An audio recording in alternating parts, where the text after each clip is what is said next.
Welcome back to my live new ব্লগে সবাইকে স্বাগত। আশা করছি যে যেখান থেকে দেখছো সব ভালো আছে, সুস্থ। তো গিয়েছিলাম মেলা থেকে এই কানেতে কিনেছি, আর কী কী কিনেছি সেটা তোমাদের সাথে অবশ্যই শেয়ার করব। তো আজকে আমি একটা অন্য কিছু তোমাদের সাথে শেয়ার করবো। এই যে ফ্রিজ তোমরা সারা বছর পরিষ্কার কী করে রাখবে ভেতরেরটা, সেটাই আজকে তোমাদের সাথে আমি শেয়ার করব। যেহেতু আমরা সপ্তাহে সপ্তাহে ফ্রিজ পরিষ্কার করি, দুদিন অন্তর অন্তর ফ্রিজের সমস্ত জিনিস বের করে পরিষ্কার করি, তো এতে হয়তো অনেকটাই সংসারের ক্ষেত্রে অনেকটাই তোমার কী বলবো টাইম হয়। তো আমি যে পদ্ধতিটা ইউজ করি সেটা যদি তোমরা সকলে করো তো তোমাদের অন্তত এক মাসের বেশিও ফ্রিজ পরিষ্কার করা লাগবে না, যদি সেই মতো তোমরা করো। ফ্রিজ পুরো জীবাণুমুক্ত থাকবে। তো চলো, তো আমাদের এটা নতুন ফ্রিজ, তো আমি এটাই দেখাচ্ছি তোমাদের। তো এটা হচ্ছে আমাদের ওপরে তোমার বরফে।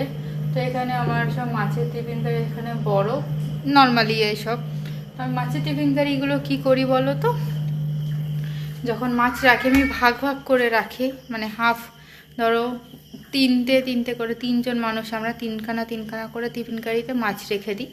তো মাছগুলো টিফিন কারি আমি ফার্স্টে ধুয়ে নিই, ধুয়ে ভালো করে শুকনো কাপড় দিয়ে মুছে তারপরে ফ্রিজে ঢোকা, যাতে কোনো নোংরা বা কিছু না লেগে থাকে টিফিন কারিতে। তাহলে কী হয় বলো তো, ওপরে ডিপ পরিষ্কার থাকবে তোমার অন্তত 3-4 দিন, মানে এক সপ্তাহ বা এক মাসও পরিষ্কার করা লাগবে। যদি তুমি যেই জিনিসটা ঢুকাচ্ছ সেটা যদি তুমি পরিষ্কার করে ঢুকাও তো ফ্রিজ নোংরা হবে না। তো এটা হচ্ছে আমার দ্বিতীয় থাক। তো দ্বিতীয় থাকও দেখতে পাচ্ছ সমস্ত কিছু। তো আমি তোমাদের ব্যাক ক্যামেরা করে দেখাচ্ছি। তো আমি ফার্স্টে তোমাদের ওপেন ফ্রিজটা দেখিয়ে দিয়েছি, এই যে। তো আমি পুরো টিফিন কারি পরিষ্কার করে রাখি। আর এবার দ্বিতীয়টা দেখো, তো আমার এখানে ফল রাখা আছে, রাখা আছে। তো আমি এখানে কিন্তু এই টিফিন কারিগুলো পুরো ধুয়ে রাখি। তো এখানে জাস্ট তোমার হচ্ছে কিনা যে তোমার বরফের আইস যে ইয়েটা সেটা, কিন্তু তাছাড়া দেখো পুরো কিন্তু ওপরেরগুলো পরিষ্কার। তো নিচে থাকতেও সেম, এইগুলো জাস্ট তোমার হচ্ছে কিনা বরফের। ফ্রিজটা অফ ছিল তো এতক্ষণ, ওই কারণে কারেন্ট ছিল না। তো আমি এখানে যা কিছু রাখি না কেন সমস্ত কিছু আমি ধুয়ে পরিষ্কার করে কাপড় দিয়ে মুছে তারপর রাখি। আচ্ছা, এর মধ্যে তোমার মা বাড়িতে দই বসিয়েছে, সেই দইটা রাখা আছে। তো দেখতে পাচ্ছ ফ্রিজে কিন্তু অন্য কোনো নোংরা পাবে না। অনেক সময় কী হয়, আমরা এতো কথা যদি মানে ধরো এই টিফিন কারিটা আমি রাখছি, এবার এই টিফিন কারিটা যদি আমি পরিষ্কার না করে রাখি, ধরো এর পেছনে আমার নোংরা আছে টিফিন। অনেক সময় কী হয় বলো তো, আমরা ধরো মানে যেখানে সবজি কাটি বা ওপর রান্নাঘরের জিনিসের ওপরে টিফিন কারিতে রাখি, তার মধ্যে জিনিস থেকে ফট করে ফ্রিজে ঢুকিয়ে দিই। তো এর নিচে ধরো কিছু নোংরা লেগেছে, তখন এই জিনিসগুলো আমাদের সব নোংরা হয়ে যায়, এই জিনিসগুলো পুরো নোংরা হয়ে যায়। তো আমার সবজির ক্ষেত্রেও সেম। তো আমি সবজি পুরো ধুয়ে মুছে পরিষ্কার করে তারপরে রাখি। মানে আমার এই জিনিসটাও পুরো, এর ভেতরে অনেক সময় কী হয় বলো তো, সবজি নোংরা পড়ে। সবজি আমরা যদি ধুয়ে না রাখি, সবজির পুরো নোংরাগুলো, ধরো সবজি যে ফুলের অংশটা থাকে আর অন্যান্য গায়ে অনেক সময় সবজি নোংরা লেগে থাকে, সেগুলো সব এইখানে লাগবে। এতে ফ্রিজে ব্যাকটেরিয়া তৈরি হয়। তো ফ্রিজে ব্যাকটেরিয়া মুক্ত করতে তোমরা অবশ্যই এই কাজগুলো করো। তো আমার এখানেও যা রাখা সমস্ত কিছু আমার ওইভাবেই রাখা বন্ধুরা। তো বন্ধুরা, ফ্রিজটা বেশিক্ষণ খুলে রাখা যায়। আগে ফ্রিজ যেটা ছিল অনেকক্ষণ খুলে রাখা যেত, কোনো অসুবিধা হতো না। তো এটা বেশি খুলে রাখলে সিগন্যাল দেয়। আর এটা তো তোমরা যাদের বাড়িতেই আছে তারা সমস্ত বিষয় জানো ফ্রিজের এটা।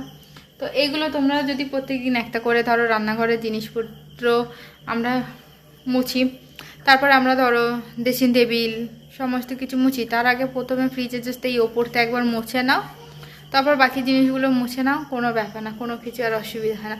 তো বিশেষ করে আমাদের ফ্রিজের ওপরের থেকেও ফ্রিজের ভেতরের যে অংশটা সেটাকে পরিষ্কার রাখা দরকার, তবে আমাদের ফ্রিজ 6 মাসও তোমার পরিষ্কার করা লাগবে না। আমি গ্যারেন্টি দিচ্ছি যদি তোমরা এইভাবে করো। সবজি বাজার থেকে নিয়ে আসবে, ধোবে, প্যাকেট করবে, রেখে দেবে। প্যাকেটটা ধরবে, প্যাকেটের মধ্যে যদি বাই চান্স কোনো নোংরা থাকে প্যাকেটটা ধরে ধুয়ে ফেলে, পুরো ফ্রিজ পরিষ্কার করা লাগবে না। আমি এইভাবে করি, এই কারণে আমার প্রত্যেক দিন বা সপ্তাহে 2 দিন পর বা 3 দিন, 1 মাস পরও আমার ফ্রিজ পরিষ্কার করা লাগে না। যেহেতু তো আমরা যেখান থেকে ফ্রিজটা কিনেছিলাম তো সেখান থেকে আমাদের বলে দিয়েছিল যে ফ্রিজের মধ্যে যখন এই জিনিস রাখবে পরিষ্কার করে জিনিস রাখবে, কিচ্ছু হবে না। যেহেতু আমরা যদি অপরিষ্কারভাবে ফ্রিজে জিনিসপত্র রাখি ফ্রিজে ব্যাকটেরিয়া তৈরি হবে, জিনিসপত্র তোমাকে ওই সপ্তাহে সপ্তাহে তখন ফ্রিজ পরিষ্কার করতে হবে। তো সংসারের কিছুটা সময় বাঁচানোর জন্য আজকে আমার এই টিপসটা তোমাদের কেমন লাগলো অবশ্যই কিন্তু কমেন্টে জানিও। আর ভালো লাগলে লাইক শেয়ার কমেন্ট করে সকলে পাশে থেকো। মেলা থেকে কি কি কিনেছি তোমাদের সাথে নেক্সট ভিডিওতে আমি শেয়ার করব, যেতে আরও এখনও অনেক কিছু কেনার বাকি আছে, এখনও যাই কিনি তারপর তোমাদের সাথে শেয়ার করব। ঠিক আছে বন্ধুরা, আশা করছি যে যেখান থেকে দেখছো আজকে আমার ভিডিওটা তোমাদের ভালো লেগেছে। সবাই ভালো থেকো, সুস্থ থেকো, সবাইকে শুভরাত্রি।